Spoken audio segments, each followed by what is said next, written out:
না আয় বলছি আমি হ্যাঁ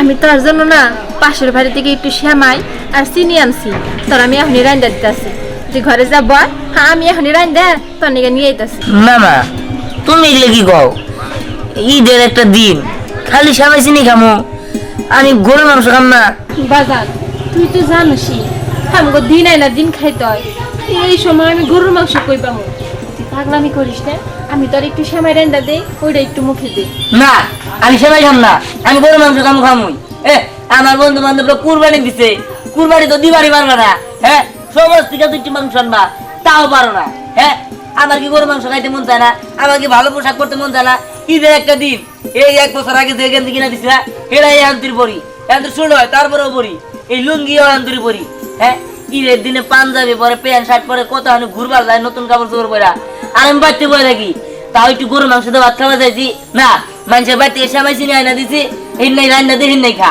হ্যাঁ আমার কি সকাল নাই আমার মুখ নাই আমারও তো ইচ্ছা করে যে আমি তোর একটা মার্কেট করে দেই ভালো কাপড় চোপড় কিনা দেই ভালো কিছু রান্না খাওয়াই কিন্তু বাজান আমার যাই সামর্থ্য নাই আমার যদি সামর্থ্য থাকতো তাহলে কি আমি এইগুলা দিকে তোর সরাই রাখতাম আমার হাজার কষ্ট হলো আমি তোর একটু গরুর মাংস রান্না মুখে তুলে দিতাম তুই এরকম পাগলামি করিস না বাজান তুই তো জানোসই আমাকে সংসার চালাইতে আমাকে হিমশিম খাওয়া যায় এরকম করিস না চলা না আমি যাবো না তুমি যত কথাই কও আমার 2 চোখ দেন বিজালে হেমবি দামগা দিহান দিহান যাসনি বাজান দিহান আমি কি করব আল্লাহ তুমি আমাকে জ্ঞান গরিব বানাইছিলে আমাকে কি একটু গরুর মাংস খাওয়ার সুযোগ করে দিবা না আমার কথা নয় বাদ দিয়ে দিলাম আমার পোলাটার মুখে একটু গরুর মাংস তুলে দেওয়ার সামর্থ্য করে দিতা আর তুমি তো তাও দিলা না আমাকে জ্ঞান গরিব বানাইলে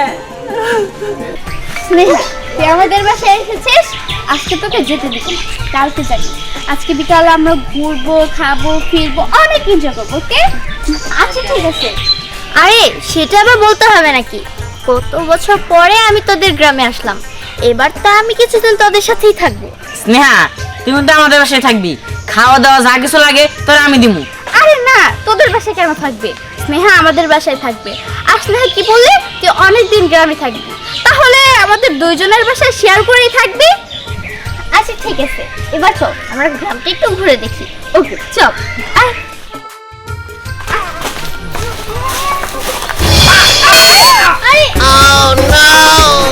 ওই দেখা চলতে পারছ না এই আমি তো দেখেই চলতেছি তুই দেখে চলতে পারছ না ভাই তোর শ্বাস তো কম না তুই আমার মুখে মুখে কথা বল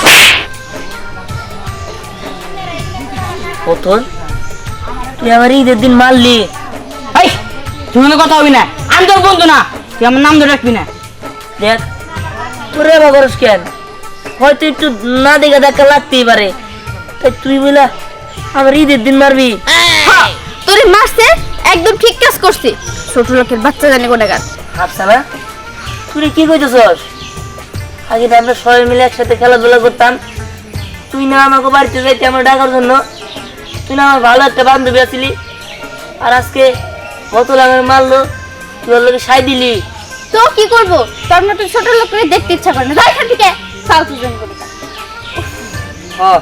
যাইতাছি আমরা তো ছোট লোকই আমরা তো গরিবই আমার বাবা মারা যাওয়ার পর থেকেই তো আমরা গরিব হয়েছি ঠিক আছে যাইতাছি কি দোষ না এই হচ্ছে না এই বিকল্প তোরা কি করলি তোদের গরিব বন্ধু বলা তোরা ওরে বের করে দিলি তো কি করবো স্নেহা এই বিষয় নিয়ে তোর নাক গলায় তুলবো না চল চল হুমায়ুন কাকা নামাজ তো শেষ করে এলাম একটু তাড়াতাড়ি চল যাই গরুটা নিয়ে কুরবানি মাঠে চলে যাই বেলা ভালো হয়ে গেছে আর কি গরম পড়ছে দেওস না কাকা আর কথা কই হ্যাঁ ক কুরবানি যে দিবা ফিরিস তো নষ্ট হয়েছে মাংস দিবা কই এই বেটা কুরবানির মাংসের সাথে ফ্রিজ নষ্টের সাথে সম্পর্কটা কোথায় তুই কি জানোস এই কুরবানি কইরা এই মাংস ফ্রিজে রাখাটা ঠিক না কুরবানি দিতে হয় কুরবানি দেওয়ার পরে এই মাংসগুলো গরিব দুঃখীর মাঝে বিলাই দিতে হয় আত্মীয় স্বজন যা আছে তা করে নিয়ে খাওয়া দাওয়া করতে হয় এটা হলো নিয়ম আর 2 দিনের বেশি তো রাখা ঠিক না কাকা ওইবার রহিম চাচা না দেই কুরবানির আগে 3-4টা ফ্রিজ কিনে কুরবানি দিয়া ফ্রিজটি বুঝাই গেছে দেয়, আমিও তো তাই মনে করছি, তুমিও তাই করবা। শোন বাবা, রহিমের কাজ রহিম করতেছে, আমার দামি করবো। এই কাজটা যে ঠিক না এটা প্রত্যেকটা মানুষ আমরা জানি, কিন্তু জানার পরেও মানতে পারি না। এইটার জন্য আমাকে বড় শাস্তি আছে। কুরবানির মাংস ফ্রিজে রাখার জিনিস না, এটা গরিব দুঃখী নিয়ে খাইতে হয়, গরিব দুঃখীর মাঝে বিলাইতে হয়, আত্মীয় স্বজনের সাথে রাখতে হয়।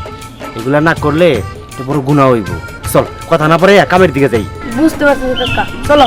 আর শোন, তুই যখন বড় হবি তুইও ঠিক আমার মতো কামটা করবি, কুরবানি দিয়ে সবাই নিয়ে খাওয়া দাওয়া করবি, গরিব দুঃখীর মাঝে বিলাবি, ঠিক আছে? ঠিক আছে। এটা জানি ভুল না হয়। না কাকা, এটা বলি আয়। আমি এখন আমার পোলার কোন দিকে খুঁজবো, কোন দিকে বান চলে গেছে, আর আমি কোন দিকে খুঁজবো? আমার পোলাটা পাগলামি করে বাড়ির থেকে রাগ দিয়ে চলে গেল। এখন আমি খুঁজতে খুঁজতে তো আল্লাহ লাগে আমিও পাগল হয়ে যাবো। আমি আমার পোলার যদি পাই তাহলে কমো, দরকার পড়লে মাসের বাড়িতে ভিক্ষা করে এলো, আমি আমার পোলার নিয়ে মাংস চাই নিয়ে আমু। আমি আমার পোলার খুঁজাবে কই? মাংস দা ভাত রান্না দিলে আমার পোলা ঠিক আমার বাড়িতে ফিরাইবো। হুমায়ুন, কাকা কতটুকু আছে আর? এইটুকু দেওয়া শেষ হলে আজকের মতো আমার কাজটা শেষ হবো, তাহলে বাজারে একটু চাটা খাইতে পারি। মোটামুটি অনেকেরই দেওয়া হয়ে গেছে,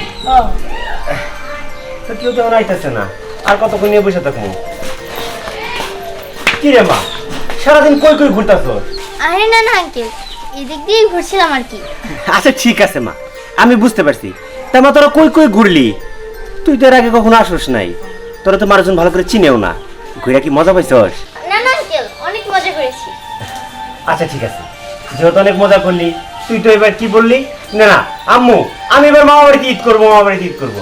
আচ্ছা তোদেরকে আমি বলি যে আমার বাড়িতে তোরা ঈদ করিস না, এই যে আসছো, আমার যে কত আনন্দ লাগতেছে সেটা বলে বুঝাতে পারবো না।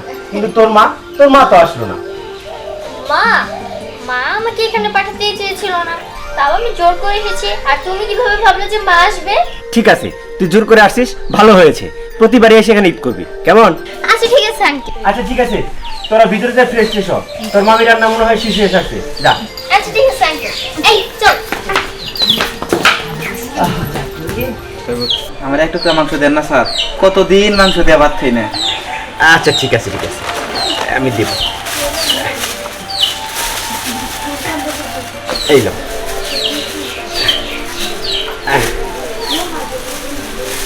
স্যার খুশি? আল্লাহ আপনি ভালো করুক স্যার, অনেক খুশি। আচ্ছা ঠিক আছে, দোয়া করবে আমি যাতে প্রতি বছর এইভাবে কুরবানি দিতে পারি, আর তোমাদের মতো গরিব দুঃখীর মাঝে আমি মাংস বিলাইতে পারি, ঠিক আছে? জানেন স্যার, আমার মায়াটাই না খালি মাংস মাংস করে, কিন্তু কিনে দিতে পারি না। আজকে আসার সময় কই আইছি তোমার লেগে মাংস আনুমি আমি। জায়গা স্যার, আসসালামু আলাইকুম। ওয়ালাইকুম আসসালাম। দেখছো সুমায়ন, গরিব মানুষটা কত অসহায় হয়। এই কুরবানির ইচ্ছারা তাগর পাতে আর মাংস যায় না। হারামাগো মতো যারা বিদ্যমান আছে, যারা বড় লোক আছে, তারা কুরবানি দেয় আর নতুন নতুন ফ্রিজ কিনা ফ্রিজ ভর্তি করে রাখি। এটা করা আমাদের একদমই ঠিক না। তাদের এগুলোর প্রতি একটা হক আছে, সেটা আমরা বুঝতে চাই না। আসসালামু আলাইকুম। ওয়ালাইকুম আসসালাম। চাচা, মাংস বিলানি কি শেষ? বাবাজি, মাংস বিলানি প্রায় শেষের দিকে, অনেকক্ষণ থেকেই বইছি। আমি যদি বাজারে চা খাবার যাবো সেই সময় এখন পাই নাই, এই তো মাগর অপেক্ষায় আসছিলাম, আর একটু আসছি। চাচা, আপনি তো জানেনই আমার আর্থিক অবস্থা কেমন। আমার বাবা মারা যাওয়ার পর থেকেই আমরা না অনেক গরিব হয়ে গেছি। আমার মা মানুষের বাড়িতে কাম করে, আর আপনি তো জানেনই মানুষের বাড়িতে কাম করে গরু মাংস কিনা যায় না।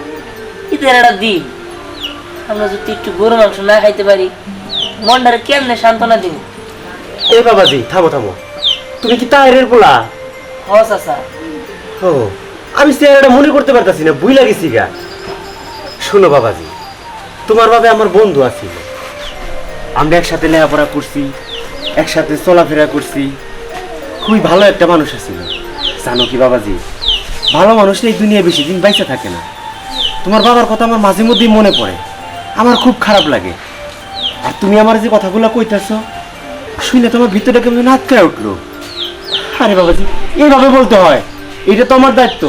তুমি যদি আমার বাড়ি পর্যন্ত নাও আসতা, তোমার বাড়িতে আমি মাংস পৌঁছাইয়া দিতাম। আমি বাবাজি মানুষটা খারাপ না, আমার মন বলে একটা কিছু আছে। শোনো, তুমি যেহেতু আয়া পড়ছো, ভালো হয়েছে, আমি অনেক খুশি হয়েছি। মাংস তো তোমার আমি দিমই, কিন্তু তার আগে একটা কথা আছে। কি আমাগোর সাথে বৈশা একসাথে তুমি মাংস খাওয়া। মাংস আপনি সত্যি হইতেছেন? খাওয়া বাবাজি, কিন্তু তার আগে আরেকটা কাজ করো। এই নাও, এই মাংসটা নিয়ে তোমার আম্মুর কাছে পৌঁছে দেওয়া হোক। এত মাংস আমাকে? শোনো বাবাজি, কইলাম না তুমি না আইলেও মাংস তোমার বাড়িতে পৌঁছে যাইতো। তোমার বাবা আমার খুব ভালো একটা বন্ধু আছে। ঠিক আছে চাচা, আমি নিয়ে যাচ্ছি। আচ্ছা ঠিক আছে, দেরি করে না কিন্তু, খাবার কিন্তু হয়ে গেছে প্রায়। চল দেখ কিরকম খুশি হয়েছি। চলো।